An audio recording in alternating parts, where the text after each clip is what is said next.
Hi everyone.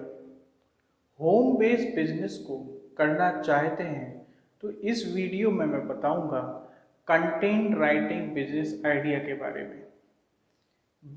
इस business को आप घर से ही कर सकते हैं।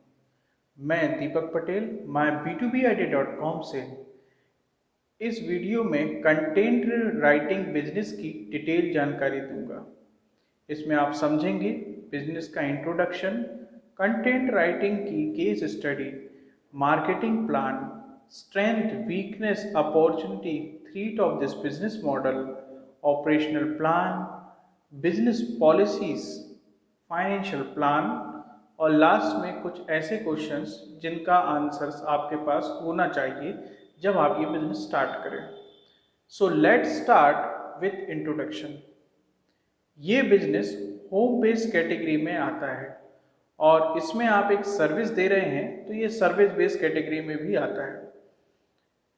इस बिजनेस का टारगेट मार्केट होते हैं researchers, student, websites, YouTuber, bloggers.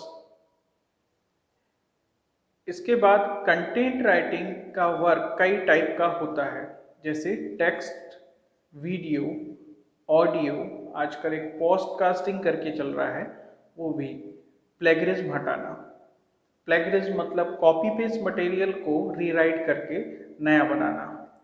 Finally market कैसा है इसका, तो थ्रू आउट द ईयर इस बिजनेस की डिमांड होती है।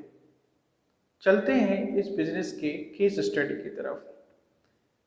इस बिजनेस में कई लोग पहले से काम कर रहे हैं और बढ़िया अर्निंग कर रहे हैं।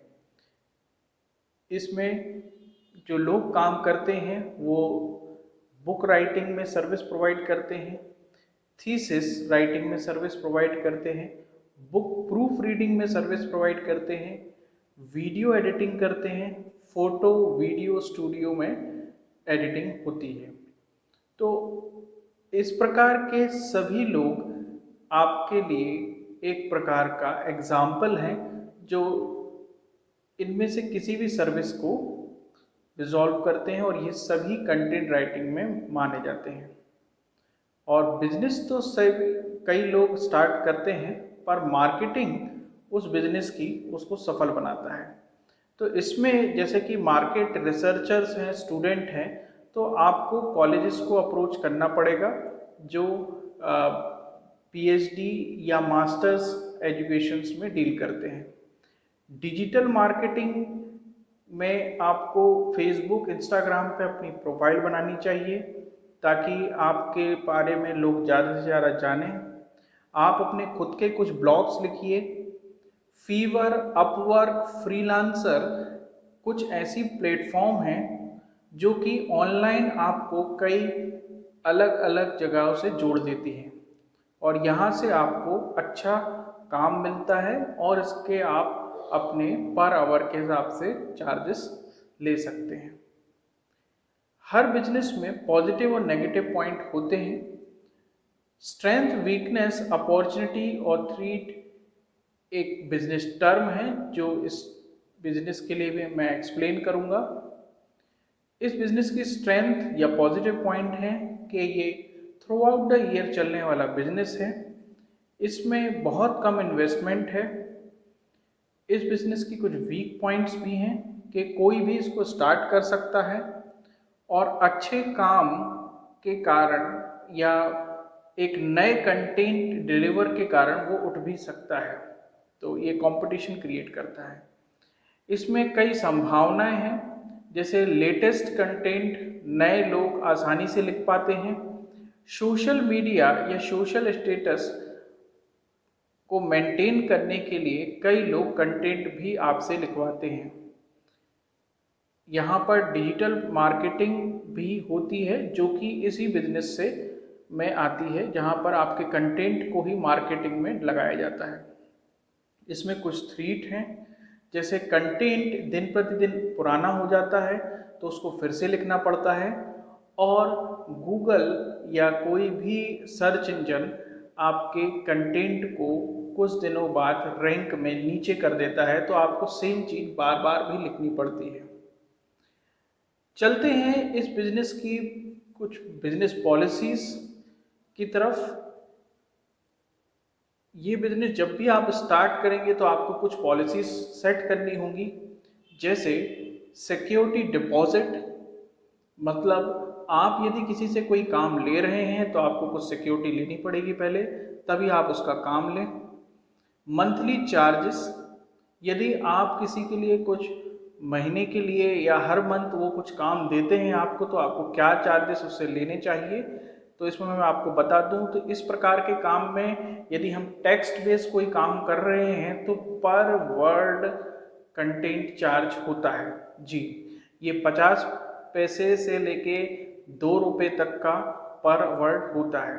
वर्ड का मतलब यहाँ पर है दीपक पटेल, ये 2 वर्ड हैं, दीपक पटेल 2 वर्ड हैं। तो ऐसे ही आप यदि कोई सेंटेंस लिख रहे हैं या कोई पैराग्राफ लिख रहे हैं तो उसमें आने वाले वर्ड्स को आप काउंट करेंगे। डिस्काउंट किसको कितना देना है ये आपको आना चाहिए। लेट सबमिशन, यदि आप किसी के काम में कुछ लेट हो जाते हैं तो उस केस में आपको वो काम रिटर्न करना है या उससे कैसा चार्ज करना है, इसकी आपको पॉलिसी पहले से बनानी रहेगी, क्योंकि कभी आप किसी से काम लेंगे तो आप उसको उस पॉलिसी के अंतर्गत पहले ही समझा दें। डैमेज इशू नॉर्मली होता ये है कि कंटेंट राइटिंग में लोग कई बार कॉपी पेस्ट मटेरियल दे देते हैं, तो उस केस में आपको बताना होगा कि भाई हम 10% या 20% तक हमारे जो हम लिख के देंगे वो प्लैग्ड भी हो सकता है। डिलीवरी रिसीविंग कंडीशन, ये आपको डिसाइड करनी होगी कि आप उसको कंटेंट कब देंगे। याद रखिए, आप जब भी किसी को कोई कंटेंट दे देते हैं उसके बाद आपका उस पर कोई कंट्रोल नहीं रह जाता। वो पब्लिश हो गया तो वो उसका माना जाएगा, क्योंकि इस पर कोई कॉपीराइट नहीं है किसी का भी। रिफंड ऑफ बुकिंग अमाउंट, यदि आप कोई काम ऐसा ले लेते हैं जो आपके लिए टफ लग रहा है तो आपको वो रिफंड करना है, तो उसके लिए आपको टर्म्स एंड कंडीशन सोच के रखनी होगी।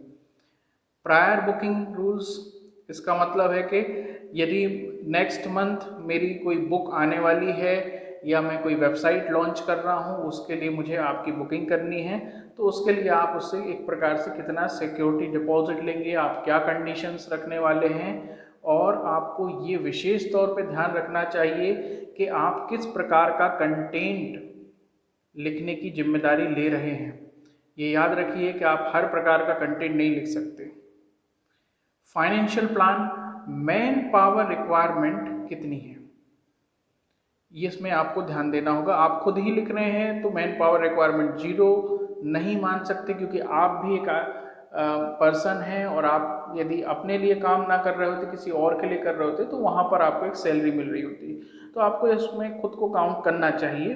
इम्प्लीमेंटेशन कॉस्ट के नाम पे आप कंप्यूटर्स रखेंगे, फर्नीचर आपका टेबल हो गया, इलेक्ट्रिसिटी आपके कंप्यूटर में लगने वाला इलेक्ट्रिसिटी, रेंट इसमें उतना नहीं आएगा, पर आप इस काम को प्रोफेशनली और बड़े लेवल पे ले जाएंगे तो यही man power, computer, furniture, electricity और रेंट की जो आपके मंथली एक्सपेंसेस हैं वो बढ़ा देगा। चलते हैं कुछ ऐसे क्वेश्चंस जिनके आंसर आपके पास होने चाहिए, तो वो हैं कि किस प्रकार के कंटेंट को आपको लेना चाहिए, नया, पुराना, टेक्निकल या बुक। नया का मतलब है कि आपको टॉपिक दे दिया जाएगा और आप उसके लिए लिखेंगे। पुराने का मतलब है कि आपको ऑलरेडी मैं एक कंटेंट दे दूंगा और उसको आपको रीराइट करके देना है, ये प्लेगरिज्म में आता है। टेक्निकल फ्रेंड्स बहुत ही स्पेसिफिक फील्ड होती है, यहाँ पर आपको चार्जेस तो बहुत बढ़िया मिलते हैं, पर ये थोड़ा टफ गेम हो जाता है। बुक भी एक टफ गेम है, क्योंकि इसे कई लोग बाद में रीड करते हैं, यहाँ पर ग्रामर आपकी बहुत अच्छी होनी चाहिए। तो मैं शुरू में आपको यही सलाह दूंगा कि आप वेबसाइट्स के लिए काम करें, अपने राइटिंग स्किल्स को बढ़ाएं और उसके बाद ही इन चीज़ों पे मूव करें। टारगेट ऑडियंस, टारगेट आपको किसको करना है, स्टूडेंट को करना है, वेबसाइट को करना है, रिसर्चर्स को करना है। तो मैं आपको सलाह दूंगा कि पहले वेबसाइट्स को करें, फिर स्टूडेंट्स को करें और लास्ट में रिसर्चर्स को करें। कलेक्शन एंड डिस्ट्रीब्यूशन मीडियम क्या होना चाहिए? आप नॉर्मली जो भी वर्क लेंगे वो आप अपनी ईमेल आईडी से लीजिए, टर्म्स और कंडीशन उसे ईमेल आईडी पे दीजिए और उसी से सारा वर्क वापस दीजिए उनको। मंथली कैलकुलेशन एज पर टाइप ऑफ कंटेंट, आप किसी के लिए मंथली जुड़ रहे हैं तो आपको कैसे कैलकुलेट करना है ये मैं आपको बता चुका हूँ। आप पर वर्ड चार्ज करिए उसको। How much money one should take as deposit against work, आप यदि कोई बल्क में काम ले रहे हैं, आप ले रहे हैं कि मुझे 200 पेज का वर्ड की फाइल मिलेगी और उसको मैं राइट करके प्लेट फ्री करके एक नया कंटेंट बना के आपको दूंगा, तो उसके लिए आपको पहले से ही सोचना होगा कि कितना मुझे चार्ज लेना हो, क्योंकि ये बल्क काम हो जाता है और यहाँ पे वो पर वर्ड में आपसे डील नहीं करेगा। डिजिटल मार्केटिंग आप यहाँ पे अपने वर्क की कर सकते हैं, जो कि मैं बता चुका हूँ कि अपवर्क, फ्रीलांसर जैसी, फीवर जैसी वेबसाइटों पे आप अपनी प्रोफाइल क्रिएट करिए, वहाँ पे कुछ वर्क लोगों का करिए और स्ट्रॉन्ग बनाइए अपनी प्रोफाइल। इससे आपको ज़्यादा काम मिलेगा और रोज़ काम मिलेगा। आई होप इस वीडियो से आप कंटेंट बिजनेस के बारे में समझे होंगे। और भी कोई डाउट है आपके तो आप myb2bidea.com पे विज़िट कर सकते हैं। वहाँ पर हमारे कंसल्टेंट आपको सलाह देंगे कि किस प्रकार से आप इस बिज़नेस को आगे ले जा सकते हैं। थैंक्स।